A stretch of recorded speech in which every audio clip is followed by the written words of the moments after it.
स्वर्ग सुमन के सभी श्रोताओं को नमस्कार। जय मसीह की। आज मैं परमेश्वर के वचन से बात करना चाहूँगा। नीति वचन 8 का 13 और इस बात को हम देखेंगे, दीवारें मत बनाओ। मेरे प्रिय भाई बहनों, 8 का 13 कहता है, यहोवा का भय मानना बुराई से बैर रखना है। यहोवा का भय मानना बुराई से बैर रखना है। घमंड, अहंकार और बुरी चाल और उलट फेर की बात से भी बैर रखती है। मेरे प्रिय भाई बहनों, परमेश्वर ने जब आदम और हवा को बनाया, परमेश्वर ने आज्ञा दी थी कि इस पेड़ के फल को कभी न खाना, लेकिन उन्होंने शैतान की बात को मानकर परमेश्वर की आज्ञा का उल्लंघन किया और परमेश्वर और मनुष्य के बीच में, यानी कि आदम और हवा के और परमेश्वर के बीच में एक दीवार खड़ी हो गई और वो दीवार थी पाप की, जिसके कारण परमेश्वर से मानव जाति या मनुष्य दूर हो गया। हम यूं कहें, मनुष्य परमेश्वर की महिमा से रहित हो गया। मेरे प्यारे भाई बहनों, यीशु मसीह इस दुनिया में आया और इफिसियों 2 उसका 13 से 14 में लिखा है, यीशु ने उस पाप की दीवार को ढहा दी और पाप की दीवार को अपने लहू के द्वारा मोल लेकर उस दीवार को ढाया है। मेरे प्रियो, और जितने लोग प्रभु पर भरोसा करते हैं, विश्वास करते हैं, उनका मेल परमेश्वर के साथ एक हो जाता है। वो परमेश्वर में एक हो जाते हैं। उनके बीच में कोई दीवार नहीं रहती। वो सीधे परमेश्वर से प्रार्थना कर सकते हैं, सीधे परमेश्वर से बातें कर सकते हैं। मेरे प्रियो, अब बात इसकी है कि जैसे आदम और हवा ने अपने बीच में दीवार खड़ी की थी, आज हर एक मसीह से परमेश्वर कहना चाहता है, यीशु मसीह भी यही चाहता है कि हम फिर से अपने बीच में वो दीवारें खड़ी ना करें, ताकि हमारा फिर से परमेश्वर के साथ जो संबंध है, जो रिश्ता है, वो टूट ना जाए। मेरे प्रिय भाई बहनों, इसलिए जब एक विश्वासी, जब एक मसीह परमेश्वर का भय नहीं मानता, वो डरता नहीं है, तो सारे बुरे काम, सारे पाप बिना डरे करता है। लेकिन जो परमेश्वर पर भरोसा करता है, विश्वास करता है, वो परमेश्वर का भय मानता, वो डरता है। बीड़ी पीने से वो डरता है, व्यभिचार करने से वो डरता है, किसी पे बुरी दृष्टि डालने से वो डरता है, क्योंकि उसके अंदर परमेश्वर का भय है। और जब एक मसीह बन गया है, एक विश्वासी प्रभु पर भरोसा करता है और अपने अंदर भय नहीं है, डर नहीं है, तो मेरे प्रिय भाई बहनों, वो बीच में दीवार खड़ी कर रहा है। वो परमेश्वर से दूर हो रहा है। उसे चाहिए कि परमेश्वर का भय माने। मेरे प्रिय भाई बहनों, इसलिए नीति वचन 8 का 13 कहता है, यहोवा का भय मानना बुराई से बैर रखना है। मेरे प्रिय भाई बहनों, जब प्रभु में हम भरोसा करते हैं, विश्वास करते हैं, हर एक व्यक्ति पाप से मन फिराता है, प्रभु उसे माफ करता है। अब उसे चाहिए कि वो परमेश्वर का भय माने, और जो व्यक्ति परमेश्वर का भय मानता है, वो बुराई से अलग हो जाता है, बुराई से दूर हटता है। आज हम देखते हैं, मसीह में हैं और बुराई में फंसे हुए हैं, उन्हें डर नहीं लग रहा है प्रभु का। वो बीच में फिर से दीवार खड़ी कर रहे हैं। हम मसीह तो कहलाते हैं, क्या सच में हम मसीह हैं? हम प्रभु के लोग तो कहलाते हैं, क्या हम सच में प्रभु के लोग हैं? यदि प्रभु के लोग हैं तो परमेश्वर का भय भी होना चाहिए, डरना भी चाहिए कि मेरे ऊपर कोई है जो मुझे देख रहा है। मैं कह सकता हूं, बाइबल इस बात को कहती है कि परमेश्वर हमें देख भी रहा और सुन भी रहा है। यदि मुझे परमेश्वर देख रहा है और मैं डर नहीं रहा हूं, परमेश्वर मुझे सुन रहा और मैं बुरा बोल रहा हूं, मेरे प्रिय भाई बहनों, मैं दीवार खड़ी कर रहा हूं। परमेश्वर मेरी दुआओं को सुनने के लिए अपने कान बंद कर लेगा।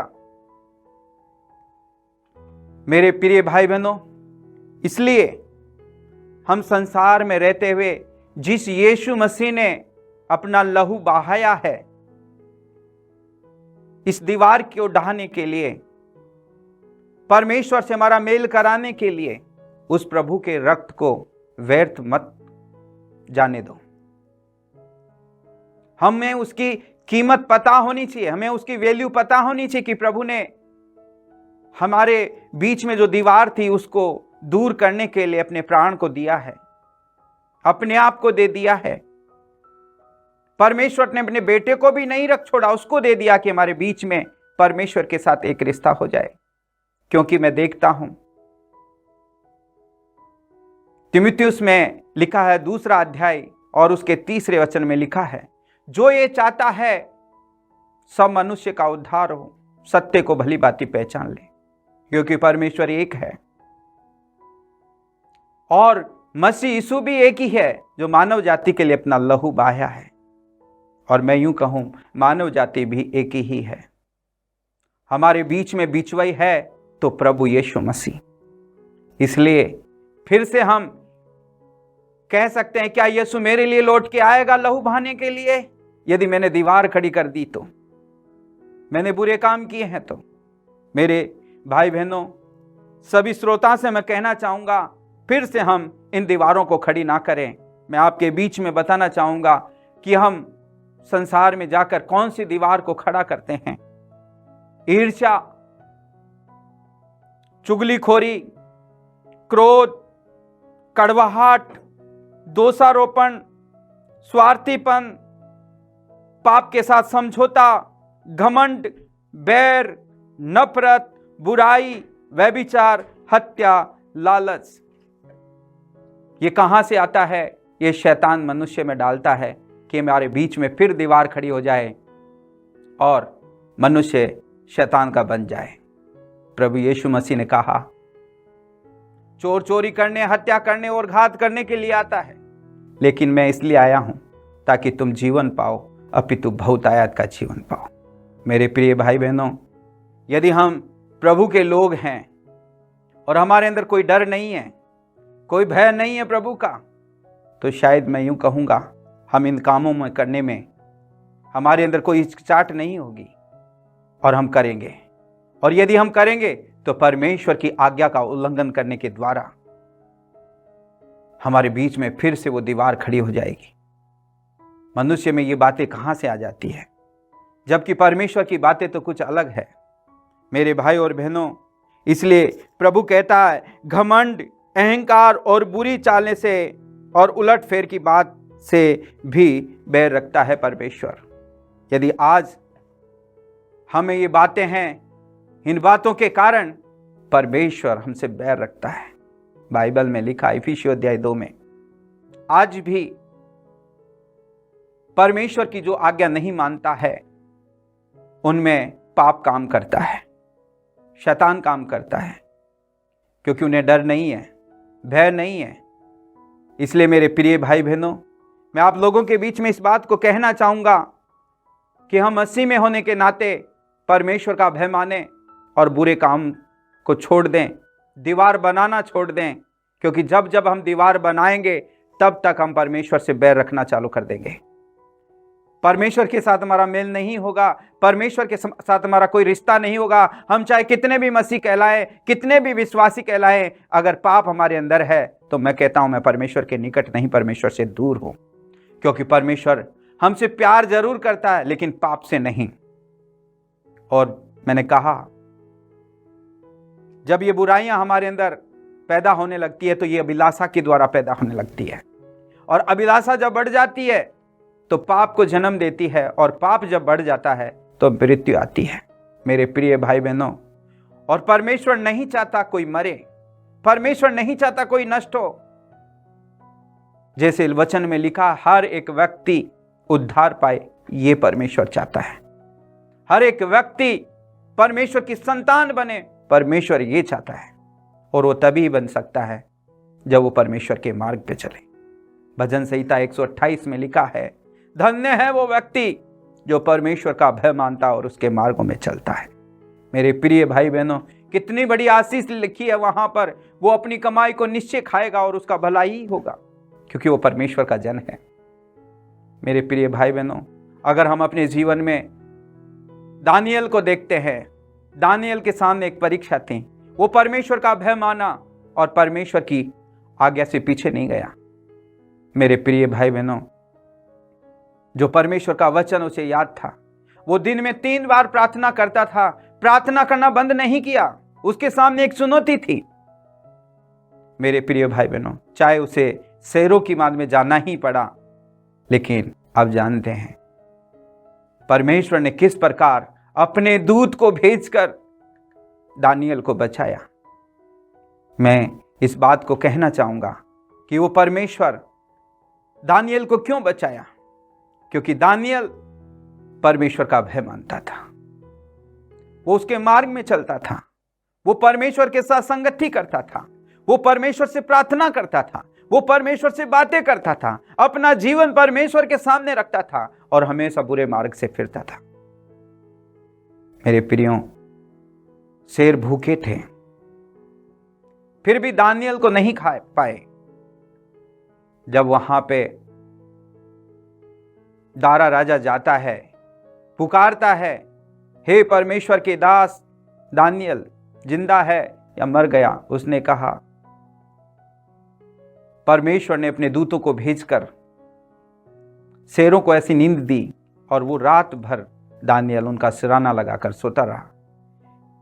मेरे प्रिय भाई और बहनों, जब सच में हमारा रिश्ता परमेश्वर के साथ है, हमारा मेल परमेश्वर के साथ है और हम परमेश्वर से मिले हुए हैं, हम परमेश्वर का भय मानते हुए उसके मार्ग में चल रहे हैं, परमेश्वर अपने दूतों को भेजकर हमारी भी वैसे ही रक्षा करेगा, हमें भी ऐसे ही बचाता रहेगा। लेकिन बात यह है, हर एक व्यक्ति उसका भय माने और बीच में दीवार बनाना बंद कर दे, बुराई से बैर करना चालू कर दे, गलत संगति को छोड़ दे। मेरे प्रिय, मैं प्रभु का धन्यवाद करता हूं। सच में सभी श्रोताओं को मैं कहना चाहूंगा कि यदि हमने अपने जीवन में इन बातों को उतारेंगे, परमेश्वर का भय मानेंगे, परमेश्वर के मार्ग पे चलेंगे, अपनी कमाई को भी खाएंगे, हमारा भलाई होगा और साथ में परमेश्वर के दूत भी हमारे साथ खड़े रहेंगे, क्योंकि प्रभु ने हमें पूरी रीति से पूरा दाम देके बचाया है। उसके लहू को व्यर्थ मत जाने दो, उसकी मृत्यु को व्यर्थ मत जाने दो, फिर से दीवारें खड़ी मत करो। प्रभु का ये वचन आप सब लोगों को ब्लेस करे। मैं प्रार्थना करना चाहूंगा। आइए अपनी आंखों को बंद करें। धन्यवाद मेरे स्वर्गीय पिता, सच में तेरा लहू कीमती है। हमारे बीच की दीवार को तूने ढहा दिया है, जो पाप की थी, जो हमें मृत्यु की ओर लेके जा रही थी। प्रभु, आपने हमें मृत्यु से, शैतान से और पाप से बचा लिया और अपने पास बुलाया है, ताकि हम आपके साथ मेल करें, हम आपके साथ मिले रहे हैं। हे मेरे परमेश्वर, मैं प्रार्थना करता हूं, जब एक व्यक्ति मसीह में आता है, जब एक व्यक्ति भरोसा करता है प्रभु, तो फिर से अपने जीवन में दीवार खड़ी ना करे, फिर से पाप करना चालू ना करे, परंतु आपका भय माने। हम मनुष्य, गलतियां होती है, लेकिन यदि प्रभु आपका भय, तो हमारे अंदर पछतावा होगा। हम उस दीवार को फिर से ढाएंगे और आपके प्रभु यीशु उस सूली क्रूस की ओर देंगे। पिता, हमें माफ करे, हमें क्षमा करे। और प्रभु, सच में मैं तेरा धन्यवाद करता हूँ। मैं सभी श्रोताओं को तेरे हाथों में सौंपता हूँ। आज का ये वचन सुनने के द्वारा, तू इस वचन के द्वारा सबको ब्लेस करना, आशीष देना। मैं तेरी महिमा को मांगता हूँ। सारा गौरव, महिमा, जलाल पिता आपको मिले। उद्धारकर्ता प्रभु यीशु मसीह के नाम से मांगता हूँ, आमीन। अधिक जानकारी पाने के लिए और हमारे नए अपडेट्स के लिए आप हमारा स्वर्ग सुमन फेसबुक पेज को फॉलो करें और हमारे यूट्यूब चैनल को सब्सक्राइब करें। धन्यवाद। परमेश्वर के राज्य को बढ़ाने के लिए आप हमें दान कर सकते हैं। हमारे बैंक का विवरण इस प्रकार है। इसके अलावा स्क्रीन पर दिए गए QR कोड को स्कैन करके आप हमें दे सकते हैं।